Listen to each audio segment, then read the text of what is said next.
name's Bill Allen, and in 1985, I was a young actor in Los Angeles, and I did an episode of Hill Street Blues, which was a popular cop show at the time. And the great Hal Needham happened to see that episode, not once, but twice, and the last time being just before he started casting the movie Rad. So he brought me in. I had a reading with Sam Bernard, the writer, and Robert Levy, the producer, and Hal. And they had me read a few lines and sit on a mongoose bike. And that was pretty much it for my audition process. A month later, 6 weeks later, I was in Calgary shooting the great BMX movie Rad. In the 25 years since I wrapped the movie, I've continued to work as an actor, getting ready to work on my friend Lou Diamond Phillips' film The Tao of Surfing. And I've toured as a musician for a long time with my band, the Pipefitters. We toured internationally and probably played 40 of the 50 states. I'm directing my own short films now and producing a CD, a tribute CD for my friend Bugs Henderson, who passed away a couple years ago. So I still live in Los Angeles, and I still keep connected to my Rad fans while continuing to slug it out as an actor in the trenches in the mean streets of Los Angeles. I just wrote a book that is titled My Rad Career by Bill Allen, that is me, and it is a overview of my 30 some odd years in the business, starting off with my first movie I did in Kentucky with a young George Clooney. That was his first experience on a movie set also, and goes through Rad and beyond. So it talks about my television career and some of the actors that I've gotten to work with, Tom Cruise, Brad Pitt, my good friend Brandon Lee. I talk a lot about him in there, and kind of gives my fans an insight to the making of the movie Rad. I go into a lot of the intricacies of the casting and the actual nuts and bolts of shooting the movie, and kind of my take on the Hollywood scene. So it's a bit of an insider's view also of what it's like to be an actor in Hollywood.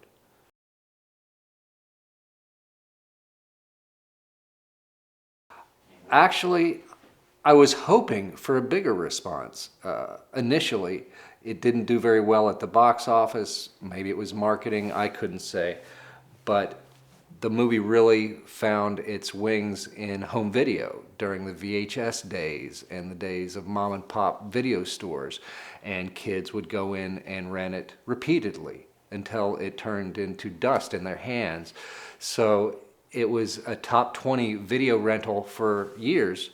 And during that time, I was off doing my music and other acting projects, so I was unaware of the life that it had taken on after I had finished the movie. So it was only really, I guess, when social media kicked in and I started getting more involved with some BMX friends of mine that I understood the impact of the movie, that mostly came through nostalgia.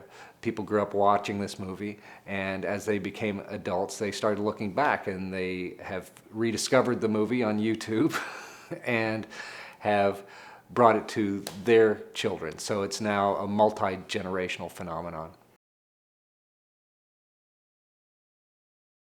I just had a fan, Rich Weber, who is a Black Hawk helicopter pilot in Afghanistan, win a Rad trivia contest. He knew the number of the bald cop's motorcycle that was printed on the windshield. So it was pretty esoteric knowledge this guy won the contest with.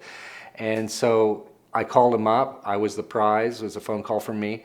And he was in upstate New York and about to ship out to Afghanistan in a couple of weeks. So I invited him to come out to California to go flying next time he's out here. Well, he was on the next plane out here. So I've got a little ultralight, and we took off flying, and I piloted one of our best and brightest around Camarillo and got to watch him enjoy flying for the first time. So that was a thrill.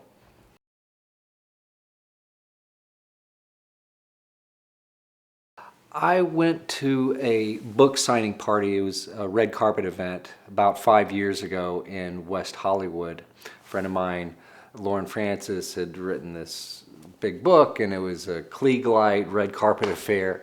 And to make a hideously long story slightly longer, I ended up getting out of the paparazzi line and getting recognized by a fan, I should say a super fan, who ran off to his car and brought back an 8x10 photo that Bart Conner and Lori Loughlin had already signed. He'd been carting this photo around for 20 years, literally waiting for me to sign it. So I did, and that started off a chain reaction where other photographers started noticing me, other fans, and it became a flash mob of people discovering Cru Jones juxtaposed against a whole nother crowd at this party who had no idea who I was. I wasn't some reality star that they had recognized. So that was kind of fun. I've got the kind of fame where I fly under the radar, maybe too far under the radar, but I still have these moments of recognition, and it's a thrill for me and the fans, I think.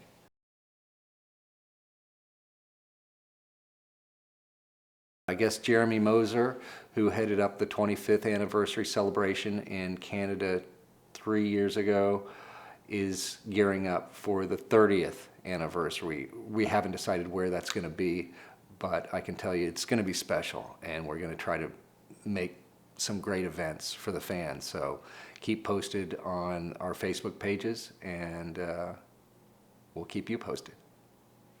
All right, I'm Martin Aparijo. Eddie Fiola. Bart Conner. Bill Allen. Sam Bernard. Jeremy Moser. Jose Yanez.